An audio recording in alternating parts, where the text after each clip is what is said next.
Hi, everyone. Good afternoon. My name is Amanda Kunchbahari, and I am the Public Policy Director with the Citizens League. We are so happy that you're joining us today for our event, our Mind Opener on Food Justice. Before we get started, I want to tell you a little bit about the Citizens League. We are a nonprofit, nonpartisan, member-based organization. We've been around for over 60 years, and we promote civic engagement and democracy. And I want to thank one of our biggest sponsors who helps to sponsor this event and this series, Blue Cross and Blue Shield of Minnesota. They've been with us for a long time and really grateful for this Mind Opener series that they do sponsor. And if you're not familiar with Mind Opener, it's an educational event series that's focused on, this year we're focused on social determinants of health. And so we've had a lot of conversations about many topics ranging from food justice, like today, early childhood education, we'll look at transportation, housing, and etc. So stay tuned and check us out online for more updates on our future events. A couple of housekeeping items. Everyone is muted right now. And as we go along throughout the discussion, please feel free to send in your questions. There is a Q&A function on the Zoom meeting, so send those. I will do my best to get to every question, and we'll probably incorporate and weave them through the conversation. If we don't get to your question, we will follow up afterwards, and we'll be sending a couple of resources and emails after the conversation. And now to dive in and get us started, I'm going to turn it over to Bridget with Blue Cross and Blue Shield to kind of give us some grounding and context on the connection between social determinants of health and food justice. Bridget? Thanks, Amanda. I'll start by saying that we know that 80% of what influences our ability to be healthy happens outside of the doctor's office, where people live, work, and play, and the social and economic factors, such as having a safe place to call home or having enough food to eat, contribute to over 80% of a person's overall health. We also know that health is quite variable. We see differences in health, such as disparities in life expectancy or rates in chronic diseases within populations and across different groups of people. And we know that these disparities exist for a number of reasons. And while it might be easy to write off some of them as just an issue of personal responsibility, when you look closer, we see that the problem isn't just as simple as individual behavior. Instead, it's often how our policies, our environments, and our systems are designed. So as a result, things like place and race and income are pretty strong predictors of health in our society. And unfortunately, in Minnesota, we have some of the greatest health disparities in the nation. So it's important to remember that these differences in health outcomes or health inequities in general are unjust and also avoidable. And that's why this conversation about the social determinants of health is so important. Once we start addressing things like poverty, education, and housing, we can begin to move towards a society in which everyone has the opportunity to live their healthiest lives. So against this backdrop of the social determinants of health, we're here today to talk about food justice, and we have an excellent group of panelists to share their expertise. And we know that this topic is super important to health because having access to a sufficient quantity of affordable and culturally appropriate and nutritious foods is really, really important to supporting one's health. If you don't have healthy food, it's really difficult to be a good student or a good parent or a good employee. And so we know that food is the tool that really creates health. It's the piece that brings us all together, brings us all around the table. It's that basic need that has to be met, and it's foundational to people's ability to live to their full potential. I know our panelists are going to touch more on this today, but in the midst of the pandemic, the urgent need for healthy food has never been more important or obvious. Chronic health conditions that put people at greater risk for the coronavirus, like diabetes or heart disease, have undeniable links to the food that we eat. And as people have lost jobs or experienced financial setbacks, it's become more difficult for many of us to buy groceries. And while the pandemic has not only exacerbated some of those issues, it's also showing us the sad reality that facing hunger is really stressful. Constantly worrying about where your next meal will come from is correlated with a variety of mental health issues like stress or anxiety. So I'll close in saying that at Blue Cross, we've been working towards creating healthier communities for a number of years. And doing so is core to our nonprofit mission, but also a really important part of who we are as a business. We're super excited to partner with the Citizens League and sponsor this series because that we know in order to improve health and advance equity in Minnesota that we can't do it alone. You know, this conversation is an important step in the work towards changing our systems, innovating when it comes to policies, and collaborating across sectors. So in closing, you know, I'd like to end with an acknowledgement of an increasing awareness that this work matters. Communities have been aware of the interrelatedness around issues about social determinants of health forever and for centuries. And at Blue Cross, we're approaching this work with equal parts confidence and humility, and we're really grateful for opportunities like this one to learn more and, most importantly, begin to take action. So I'm really excited for today's conversation on food justice, and it's my honor to turn it back over to you, Amanda, and I can't wait for our excellent group of panelists to follow. Thanks. Thank you, Bridget. Really appreciate that. So without further ado, I want us to jump into our panel conversation today. And before we do that, I'm going to take a minute to introduce our panelists, and then Miah will talk and give a little bit of context around what food justice actually is and why it's important and why we're all here today. So one of our first panelists is Jenny Gherau. Jenny is a registered dietitian with Essentia Health. And I didn't ask if I can say this, Jenny, but I'm going to say it anyways. If everyone can give her a big congrats at some point, wherever you are right now. Today is her first day at Essentia, so really, really happy for Jenny and excited for this new opportunity. We have DeLevante Allen, who is Communication Director at Green Garden Bakery, who is also on with us.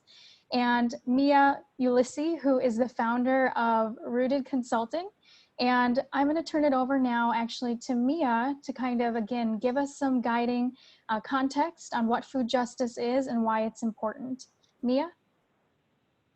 Hi, everyone. I'm really honored to be a part of this panel and just excited to hear more about the thoughts from DeLevante and Amanda and Jenny as well. But I just want to talk a little bit about food justice because I think it can be a catchy word that you see on social media, or maybe you've seen the words food access before, but really trying to talk more about the intention around the phrase food justice and really what it means. I've done food justice work for about 6 years now, and it's been really amazing to see the transition from solely talking about food access to understanding all the other social conditions and environmental conditions that lead up to someone not being able to have enough food to eat. And the way that I love to frame it is around the concept of justice. You can see different definitions on the internet. Like if you Google food justice, people will have very different ways of phrasing it. But what I like to say is just like at its simplest form, we talk about racial equity within food spaces and looking at systems of oppression and racial oppression that has happened within this country specifically, and how food has been used as a tool to dismantle and to gentrify and to incite genocide on people, particularly indigenous peoples, enslaved Africans that were brought over for stolen labor to build this country, and how food has both really healing and also traumatic aspects of our past histories. I think about restoration of the environment and how we engage with food purely because, you know, we have land that we're growing food on, but we also have livestock if we're eating meat or consuming animal products, the seas and the lakes that we get fish and seafood from. And so looking at food justice and looking at the different components that are both human-centered and centered on aquatic, microbial, and animal and plant life, we look at how we can create restoration and I guess right the wrongs that have been done in history and inflict upon our environment and on people that led up to the inequities that we see today.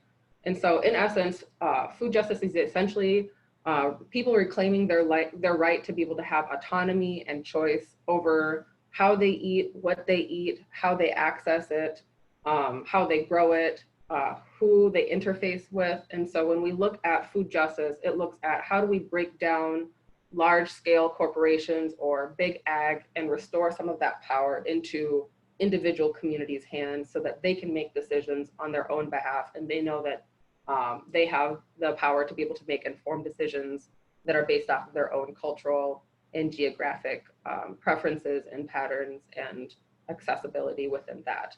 And so it goes a little bit more deeply than just saying, okay, well, you know, you didn't have enough to eat when you're growing up because you were food insecure. And that's one piece, and that's one layer deep. But when we get deeper, we say, okay, well, why didn't you have access to the food? Or why didn't you get, you know, have access to go to the grocery store? And you see layers within transportation, you see layers within the environment, and then you get deeper into it, and then you see maybe affordability, but then why is it more affordable? I worked on the north side, and I would go to the Cub Foods, and the same produce as Cub Foods on the north side, as Cub Foods in Edina were very different, but the price points were the same. And so like the zucchini had fingerprints in it and were bruised up, but if you go to the Edina Cub Foods, they're presentable, they look beautiful. And so when you look at even affordability, you have to look at the ways that different communities are treated within the food system. And so just a little bit of an overview. I would encourage you all to do your own research just on food justice. And I think the beautiful part about it is that my definition of food justice may not necessarily be the same as yours. And that is the entire point, is just having individual and communal autonomy around what that means for you.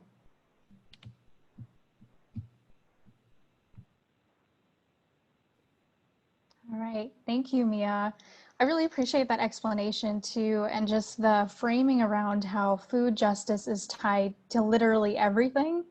And for me, that's really important, but also going deeper to ask the question of why, right? And really connecting to some of the systemic issues that you brought up. So thank you for that context and that framing. I do want to invite our panelists up now. So if everyone can join and unmute yourselves too. I kind of want to dive in and get to know you, and I want our audience to get to know you as well. So I have had the pleasure of hearing about your work, of knowing a little bit about the three of you, but I really want them to understand kind of what is your work, and however you define that, how does it relate to food justice, and what led you into this space? And I'd like, if Dilavante, if you would be willing to kick us off, and it's really good to see you. You too, thank you. So what we do at GGB, or Green Garden Bakery, is we grow vegetable-based desserts, and then we sell them around the Twin Cities, Minnesota. So how we relate and help with food justice is we have healthy desserts that, so basically, if you go back to like our start of Green Garden Bakery, we were a cooking class for like little kids on like 5 to 8 about. So we would bake vegetable-based desserts, and that would get the kids comfortable and liking vegetables. So it makes them healthier and gives them something to eat. Because in our neighborhood, which is Heritage Park, we are considered a food desert. So we help minimize that and have food for our neighborhood specifically, but as well as wherever else we sell. And we get kids comfortable with vegetables. And then we're also pay what you want, pay what you can. So with that, I at our market say, if you have no money, it doesn't matter. You can still get a box of desserts from us. So our goal and how we help is we feed everyone, and you have access to our food, and it doesn't matter who you are. And we also, get kids comfortable with vegetables, which is kind of, good. Yeah, definitely. I wish you were around when I was a kid. I kind of want to know a little more about you, though. What got you into this work in Green Garden Bakery? So I started at about 11. So at first I was just helping in the background and stuff. But then when I actually got a job, I was with the selling team. That my first sale was at Fig and Farrell. So I got involved mainly by Alana, because I saw what they were doing, and I liked it. It was cool. It's a job. You make money. And then I got really invested in it, and I started selling. I was a very shy person, and now I have no problem, being a panelist or going to markets or anything. talking, public speaking. So yeah, I really like what I do, and yeah. Thank you. That's great. And I love the mission that you all have of, making sure that everybody has food. So I think that's awesome. I want to pass it over to Jenny, if you'd be willing to tell us more about yourself, the connection to food justice in your work, and how you got involved. Definitely, thank you. So yeah, I actually wanted to start off by, well, first of all, yeah, I'm a registered dietitian, like Amanda said, but I wanted to share a little bit about my history, kind of like what Miah was saying. Everyone has a different definition of how food justice really relates to them. So I'm gonna take you down a little journey on my history a little bit too. So when I think of food justice, the first thing that comes to my mind is land, and how land has been used as power for centuries, and still is. And so my parents are from a Caribbean country whose great-grandparents are from India, and they were indentured slaves, and they were promised land from the British, but didn't get too much of what they were promised. And they wanted to help them grow an economy, but the family's priority was to get the food on the table. It didn't matter, but obviously the British wanted them to grow that economy, right?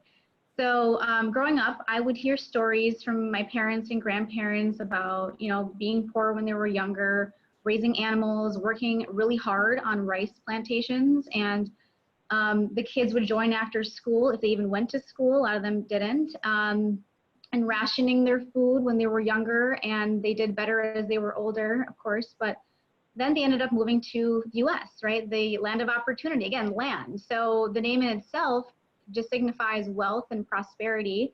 But this slogan really wasn't meant for immigrants of color.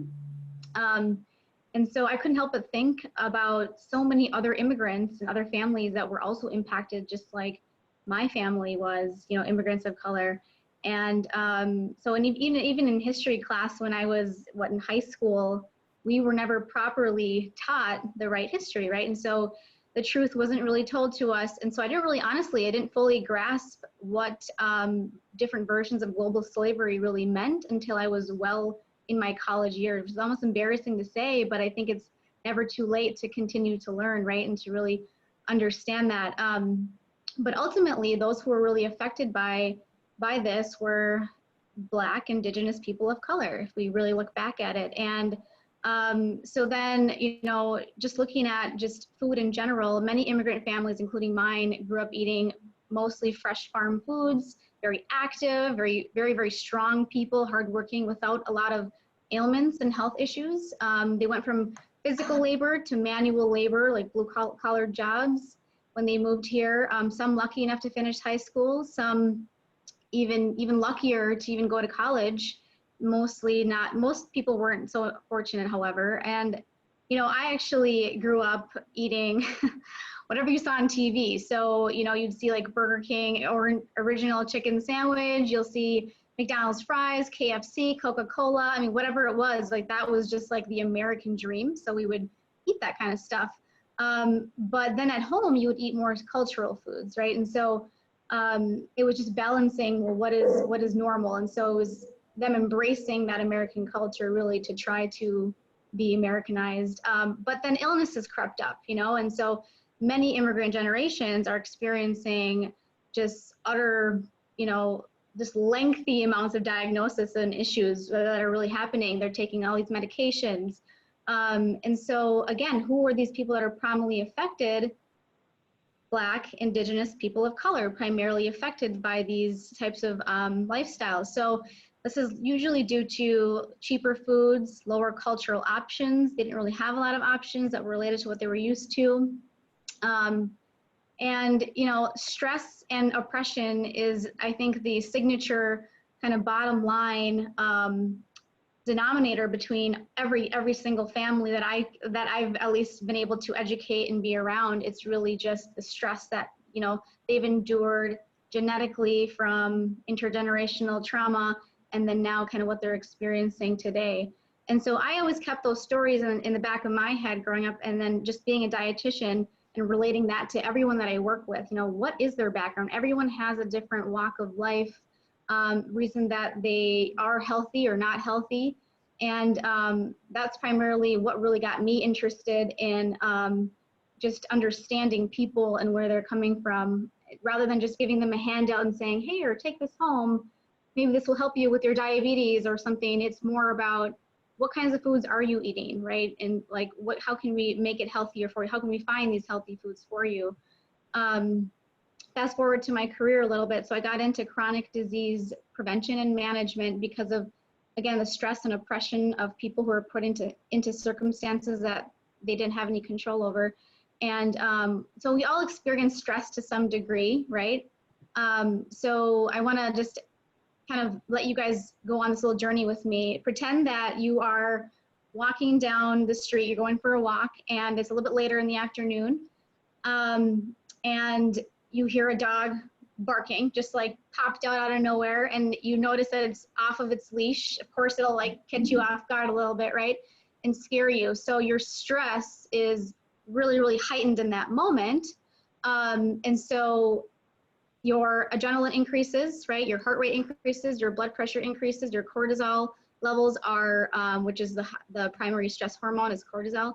That starts to increase your blood sugars in your bloodstream. That sends it to your brain to allow you to think fast, that fight or flight kind of mechanism. And that is usually, right, it's supposed to help temporarily to get you out of that situation. But unfortunately, cortisol is, not in a temporary state for many people. Cortisol lives in people for not just days or months or weeks or months, it's years, right? And so this is a very, very dangerous type of stress that so many families are enduring because of their day-to-day living. But that can, long-term exposure to cortisol can lead to anxiety, depression, immune dysfunction. When you think about COVID-19, all that's happening right now, right? And so it's all these different things: cardiovascular disease, diabetes, sleep, weight gain.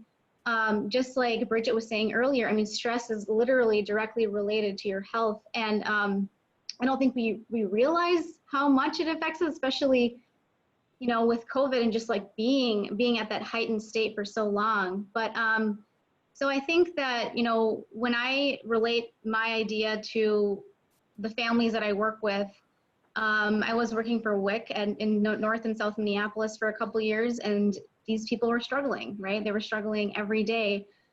And now working in diabetes, I decided to actually move up north because I wanted to see what it was really like to be around the reservations in rural Minnesota, and then also just people who are experiencing things that, we don't always think about. So many people who are food insecure are interested in leading healthier lives, right? It sounds like an oxymoron. People are like, well, do they actually want to be healthy? Yeah, they really do. They just have many things against them, right? So they have just limited access to healthy foods, limited access to healthcare, specialty healthcare, limited ability for transportation to grocery stores, appointments, spaces for fun and enjoyment. And so I have to remind myself that, are the foods that I'm recommending to my patients, that are they enjoying those foods? Can they afford those foods? Are they able to properly cook those foods? Can they store those foods? Do they have a refrigerator to even store those foods in? So you're constantly thinking outside the box that brings all these different things. It's not just about getting people to eat healthy foods. There's so many layers to it, right? And so relying on SHIP has been helpful for my position. So the Statewide Health Improvement Program or partnership, and different grants from MDH. So we were able to bring in some healthier foods to local convenience stores, putting up signage for SNAP and WIC, getting a community garden for local schools, teaching kids how to cook healthy foods at the elementary school, leading nutrition classes for people to just come and learn. So those are things that I've been, directly related in trying to bring about everything you kind of just talked about. So Yeah, that's awesome. Thank you. Yeah, definitely. I love it. And there's so much, I wish I had more time to unpack everything that you talked about, but I really appreciate the connection you made to your own story and just thinking about the diaspora of different people and how land and ties to their experience and then to lifestyle and the foods that they're able to access. And then the mind-body connection too that you brought up, I think is very, very important. And I like that exercise you brought up of the dog. And I definitely would be triggered and kind of freaked out. So I thought that was really helpful. So thank you. And Miah, I want to turn it over to you to talk a little more about how you got into this work and how it all connects for you. Yeah. I'll keep my story short because I know that I could talk forever about food. I think that my story with food started also, when I was younger, and the experiences that I had leading up to where I am now. I've always loved food. Like I was that kid that always had like the books about food. One of my favorite books growing up was Cloudy with a Chance of Meatballs, which was, I believe, a book. I love that. Like raining pancakes and bacon and eggs and, just like really outlandish, magical things that had to do with food. And progressed to me watching Iron Chef, the original Iron Chef, with my elementary school best friend. And we'd just be sitting there on the phone, the corded phone, like looking at the show right before bed, and thinking that I wanted to be a chef for many, many, many years because I loved cooking with food. I loved experimenting with food. I've come to realize now that somebody might coin me as having been food insecure when growing up, and having a very interesting experience with food where, on one hand, there are a number of times where, we would go and frequent food shelves, or we would bike to the grocery store if our car was out of commission, and me just learning and trying to find how to make really delicious meals out of things that I'm not used to, or just kind of like what Chopped is. Basically, I think it's interesting that Chopped exists because that's actually a lot of people's everyday life, is looking in their cupboard and finding some random stuff and then thinking, okay, how am I going to make dinner? Or how am I going to make a dessert? And I inherited an unhealthy sweet tooth from my grandmother. Me too. I love My sugar. grandmother too. Yes, literally. And so when I was younger, I would look and be like, okay, well, we don't have any eggs, we don't have any milk, but how can I make a cake? And learning that you can use mayonnaise, which is something that for some reason frequents itself within food shelves, but it's an emulsifying agent. And you can use mayo as a substitute for eggs in cake mixes, or even just like making your own homemade batches of cakes.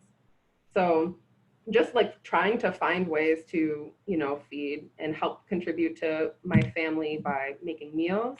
But as I got older, started making my own recipes and using my family members as guinea pigs to try out my recipes, and thinking, even in high school, that I wanted to be a chef. I want to go into culinary arts, and then just had a little bit of like a switch and just realizing, and at the time not understanding that what I was analyzing was like systemic oppression and inequities, but hearing so many times, oh, it's hard to be a woman in the kitchen, it's hard to be a Black female executive chef, and just seeing all these barriers that chefs of color and women chefs have had in professional kitchens really threw me off. And so when I had the ability to go to college, I went to the University of Minnesota and I started pursuing a degree in food science, and thought that I wanted to be a flavor chemist because I found that flavor, no matter what you have, you could have nothing in your kitchen, but as long as you can make something flavorful and taste good, like that's really the key.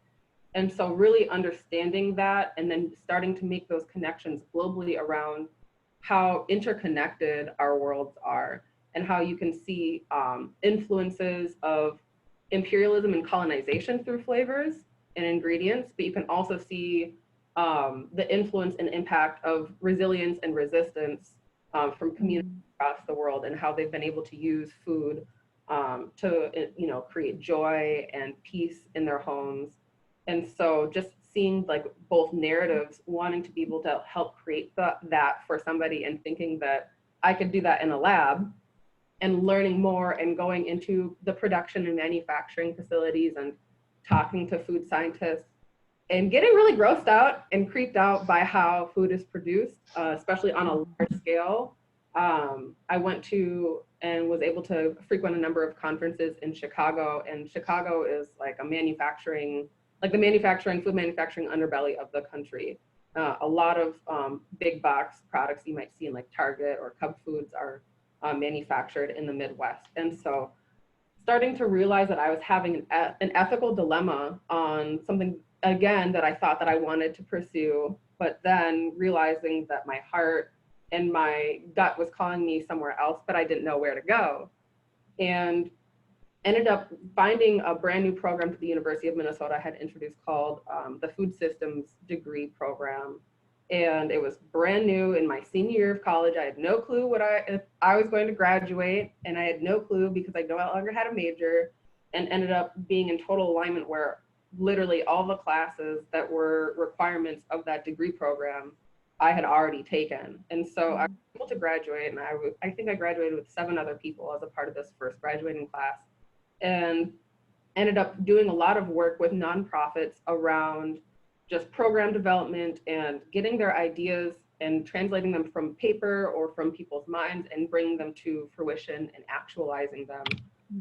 Something that I pride myself on is I'm a very logical person. I like to know how things work, which is, I think, what drew me to really understanding the food system on a broader scope, because that's where you start to see how all these issues are interconnected. And starting to realize that there are a number of policy changes that are attached to the issues that we see. So one of my most recent employers that I was able to work with was Appetite for Change, which is an amazing Black-led organization on the North Side, and running a coalition. And for those of you who don't know what a coalition or network is, it's basically like a group of people that are trying to advance a common cause. And so the coalition was called Northside Fresh, and we did a lot of work around trying to just connect community members, business owners, nonprofit organizations, government agencies, and just connect them together to see how they could work together to uplift positive changes in the food system. And the biggest element that I worked on was policy at a local, state, and federal level, and just examining ways that we can insert our voices into political spaces to increase political education so people understood how their government system works.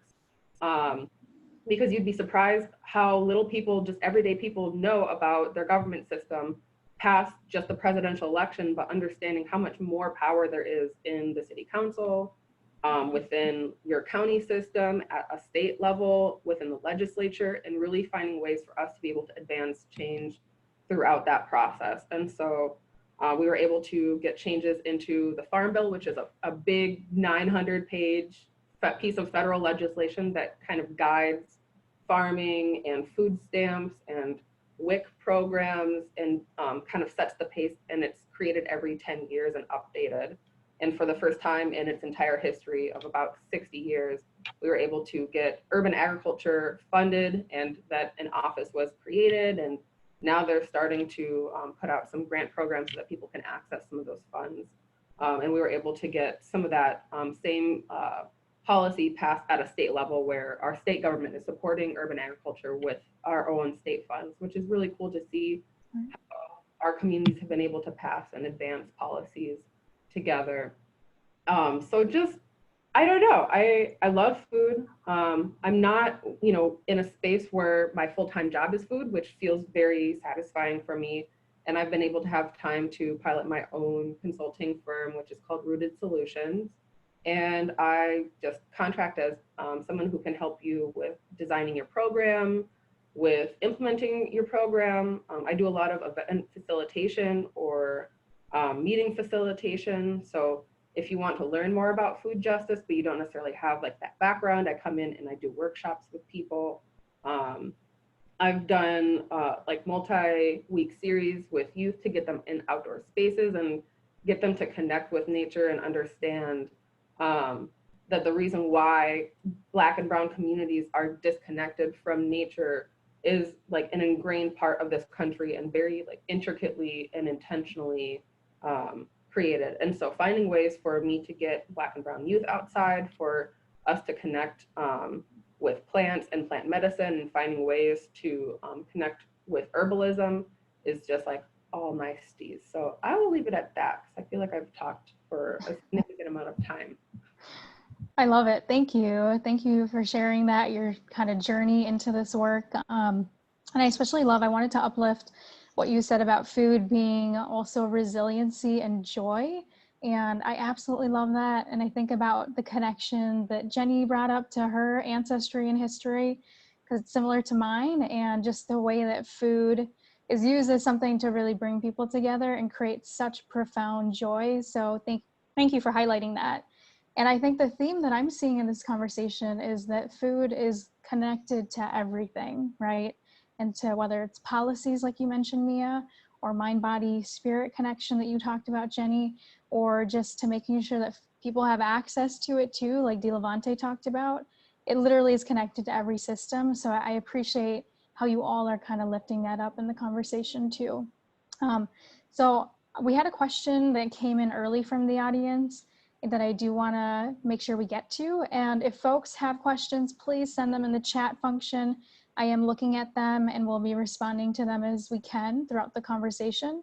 But the one that came in, it was related to what you've been talking a little bit about, Miah, in the beginning of when you introduced yourself around food systems and specifically thinking about charitable food systems. This one person wants to know, how can charitable food systems better advocate for food justice while also meeting the immediate needs of those who do not have equitable access to healthy foods? And if anybody wants to take that, if they can explain a little bit about what the food system is, what we're talking about when we say that. Anyone want to take that one? I don't have an immediate answer to the question, and I need some time to process it, but I can explain what the food system is essentially. So when you think about it, in its simplest form, you think about a seed. So close your eyes and envision a seed. It could be an apple seed or an avocado seed, like whatever kind of seed you want. And then think about like the entire journey that it might take to get to your plate and then some. And so you have seed production. So the seed's going into the ground, it's going to sprout, it's going to turn into a plant at some point. So let's say tomato. And then you have the farmer who's farming that tomato, making sure that it's taken care of. A truck pulls up to the farmer and says, okay, give me all your tomatoes. And this is the distribution area of the food system. And so there has to be some kind of transportation to be able to actually get that tomato to be able to be stored and transported so it can get to a consumer. And so a truck, or maybe the farmer himself or themselves, will take the tomato and they'll store it in a packing facility or a distribution warehouse, or maybe their garage if it's safe. And then it will sit there and wait until a farmer's market comes around on a Saturday, or until another truck and comes to the distribution warehouse and picks it up and brings it to Cub Foods. And then Cub Foods, that's the point where you see the point of sale or grocery or the retail side of the food system, where they take it from the big boxes in the back of their warehouse in the grocery store, offload it from the truck, and then they put that tomato out on the shelf in the produce section. You have the consumer side where somebody comes by and says, oh my gosh, this is an amazing tomato, or it's not that great of a tomato, but it's 40 cents a pound and I'm gonna take it. And so they put that tomato in their cart, they walk off, they pay for it, and then they go home, and then maybe they slice it and put it on a sandwich, or maybe they put it into a curry stew. It goes into their body. Maybe they have some leftover on their stove, still, sitting there cooking. Maybe this person forgot about it for 3 days because they were a little lazy, and that's okay. And then they throw it in the trash. Or maybe they put it in the compost bin because they have composting available where they live. And then that gets taken and either put into a landfill, or maybe the compost goes into somebody's community garden, and then it turns either into waste or trash, or it helps to be able to feed and nourish other farm ground so that the next tomato that comes along will still have the nourishment to be able to continue that cycle. And so if you kind of look at that cycle, it's meant to be a circle that reinforces and feeds itself. And the only time where something would break that food system cycle would be if it goes into the trash and as a waste, because that takes a long time to break down, which is why people want to advocate for composting, because it helps to kind of continue on that cycle. Hopefully that made sense. I just realized I was on mute. Yes, that made sense. Thank you for that too. No, I think that's really helpful. And again, I'll send out this question too, so that everyone has a chance to think about it a little more and then provide any feedback that you have, because I think it's a really important question that they asked. Moving us along, we have a couple of other questions that I want to touch on, and I really love this one, and I'd love to hear, if you have maybe a thought or two about this. So each person on the panel, what would be your top state policy, idea, proposal that you would put forward to advance food justice? So I don't know like much about like the state laws on food justice, but what I would recommend would be having at least, so say like the North Market, so something like that. Have something that has fresh produce or a Cub Foods in every county or city, well, not city, but a county. So more access, make sure all the neighborhoods have access within at least 1 mile to fresh produce. That's great. Thank you, Dilavante. Anyone else? Yeah. So I feel like there's so many things I could answer here, but your top. I'm just kidding. Yeah. Okay. So because I'm on like the provider end, right, seeing patients, I think it would be, so I'm sure you guys have heard of, or maybe you haven't, market bucks, or they call them SNAP RX. So basically, market bucks are if someone has EBT or SNAP benefits, they will be able to have certain amounts of money that go straight to the farmers market that they can use for free. And so right now it's like $10 that they can use, and the Hunger Solutions is actually an organization that does sponsor that. And so they help with all that. So it's $10 per I think family, I want to say, so it's not a lot. So maybe pouring more money into that. And then also the SNAP RX is it's like a program that's also through Hunger Solutions, and it's somewhat of like a survey or some sort. So it's like an assessment, I suppose. So it's an assessment that the provider will do with the patient in the clinic, and to assess like food insecurity issues. And if they do, have insecurity issues, they will then be sent to the Minnesota Food Helpline and connected with other food resources. So just getting people to just connect directly with their provider and then directly with food. I think that's an area that I would like to see more. That's great. I don't know what policy that is though. Yeah, thank you, Jenny. No, that's great. I just have one note on the policies. I would say when you're looking at policies to pass and you're not, I think if you're not fully experienced and comfortable, one, with, policy and advancing policy on your own, or two, if you're not completely fluent in possible food justice or food access related policies, your energy is best put towards those who are already doing that work and being able to amplify and build off of the movements that they're trying to pass and advance, rather than trying to kind of run around with your chicken, like a chicken with your head cut off. That being said, doesn't mean that you can't learn over time and still find ways to be able to, make your own policy changes. But Hunger Solutions, again, they have a collective network of organizations across the state that work on their own food access or food justice policies. And then they have like a platform that they put together with the consolidated policy recommendations. And so if you're looking at just what kind of policies are being introduced or passed, or what policies need continued funding, because just because a policy is passed doesn't mean that it gets money forever. I would go to Hunger Solutions and just type in Hunger Solutions Minnesota, and you'll find their website, and then you'll be able to see the policies that they've been able to advance and connect with them on how you can get involved. That's great. Thank you. Again, we'll send out those resources too, so that you have them, and we'll make sure they're on our website. Another question. So we have some really good ones coming in, and I'm just looking at the time. I wish we had much more time with the three of you.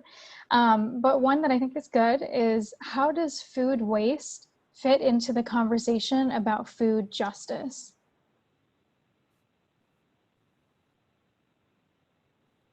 And anyone can take that.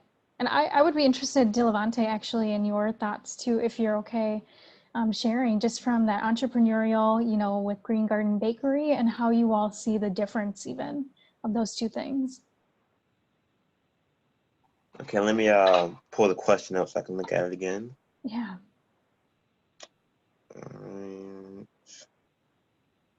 I think it might be. That's, how does food waste fit into the conversation about food justice? Yeah, it got moved. So from our perspective, I would say how food waste fits into the conversation of food justice would be, so for us, is, let's see, it's kind of tricky.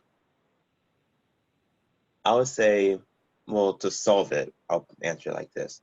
So to help solve it would be to have a lot of compost, because we have 3 gardens. So in each of our gardens, we have a compost bin.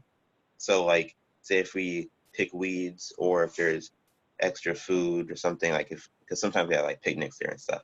So we use our compost bin in our leasing office or our house that we work in. So we call it the carriage house. So we're getting I forgot the name of it, but it's one of those bins that has the trash, recycling, and compost. So we're getting one of those for our carriage house, which is kind of like where we work out of. Mm-hmm. So canceling out in any way, that would be my answer.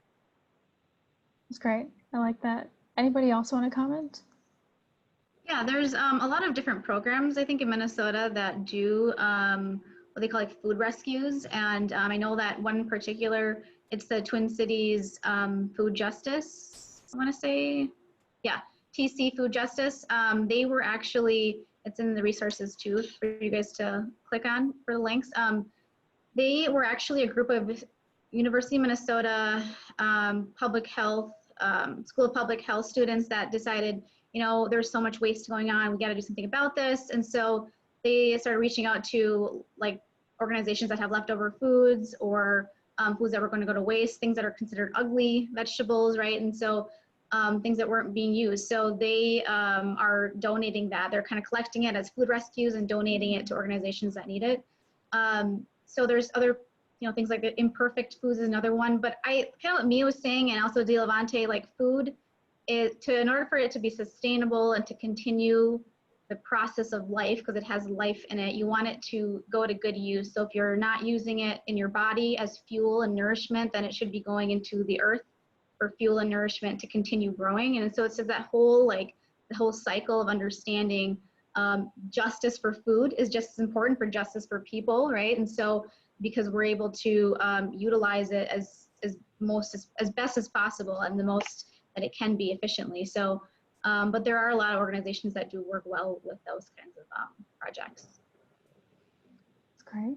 Thank you, Jenny. So we have several questions coming in, and I think this one's really interesting that I do want to touch on. So somebody's asking about gardening being a sensitive subject for African Americans because of the link to slavery and working in the fields, and wanting to know from the panelists if you've ever heard anything like that or come across it. And I want to spin this a little bit because I think, you know, Jenny and Miah, you touched on this, and from my own lived experience, a lot of the kind of Western things that we think are very inherent to Western society, like gardening, fishing, hunting, those types of things, have been rooted in traditional cultures for a long, long time and ways of life. So I'm wondering if you can talk more to that, you know, how are, you know, gardening and providing for food for your community in more of an indigenous thing to the communities that you come from in addressing that question, if that makes sense. And we only have a couple of minutes left, so I know that's a big one to talk about, but if anybody wants to speak to that, I think that'd be great. Yeah, I can answer. And I want to address the original question because it holds a level of truth. And it goes hand in hand just with like our own ancestral traditions. People across the world, like they have their own ways, like we've all had our own ways of getting food. Otherwise we literally wouldn't be here. And so it could be, you know, raising livestock or animals. It could be hunter gathering. Like there are a lot of different ways and formats of how different communities across the world have come to the point of nourishing their bodies. However, within the United States and how we've seen people who have been brought over for their stolen labor, particularly enslaved Africans, it can be a very traumatic subject for them. And it's not just about like, oh, it can be a touchy subject. There's actual trauma that's there. And a lot of that is because one, you know, Africans were stolen for their labor and brought over not only to the United States, or what we know as the United States, but the Caribbean. So my father's Haitian, and to South America by the British, the French, the Portuguese. And so this is just a large, long-standing history. And then when we look at, to Jenny's point, connection with land, we see time and time again policies that have alluded to or promised land to previously enslaved Africans in the United States. Like, biggest one you might see is 40 acres and a mule. And that was not actually granted to a lot of freed slaves. And so it's not just about the piece of gardening and or farming and saying, oh, that in itself is traumatic, but looking at the fact that somebody felt empowered enough to steal somebody from an entirely different continent, bring them over, make them work, rape their children at children-like ages so that they can have more labor. And then once all this done, people are waiting 5 to 10 to 20 years to find out that they actually are freed. And then there are policies that are put in place that allude to the fact that they might be able to have their own land to farm on, and that's not granted, or they're granted sandy soil. And so remembering, like, you know, we're not that far off. Like, that could be 3 or 4 generations away for somebody. And so it's not like this thing that happened like 7,000 years ago, but that trauma has been passed down. And for somebody who spent their entire lives, even in the early 1900s, or to this day, like working in the fields for little to no pay, it can be a traumatic thing to go back to. And when we look at even the percentage of Black farmers in the United States compared to the Black farming population that we have in the United States in 2020, it's literally a fraction of that today. And so despite all of these things where people might say, we're in a post-racialized world, or I don't see color, then why do we have a fraction of Black farmers even to this day? And part of that, yes, is trauma, but it's not just trauma on like one aspect, it's trauma on being viewed as less than constantly and consistently, even in 2020. And when we talk about the case for reparations, people brush it off as if it's something that already happened, or that it'd be too much money, or that that's just too much to do. And so I think that it's more of a framing of looking at like how America has treated Black folks and how America treats Black people right now, both in terms of food and food access and food justice, but also just as human beings. And I think that you'll find the larger issue there. Yeah. Thank you. Thank you so much for taking that question and responding to it. Really appreciate that information too. We have a few minutes left, so I want to close a little differently. I'm wondering if each of you can say maybe one sentence, kind of last thoughts, last words that you want the audience to take away from today's conversation. Anybody can start. I would say do what you can to stop wasting, and do what you can to help people who are in the food justice community. All right. Thank you, Levante.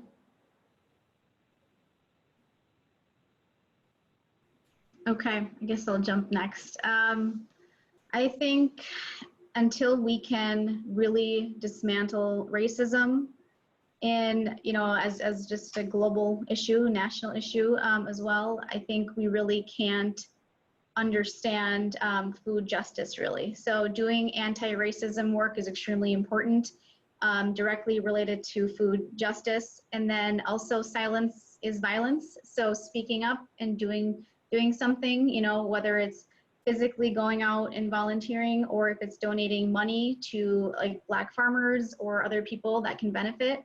But yeah, doing something and not being silent. Thank you, Jenny. Yeah. Those are both great.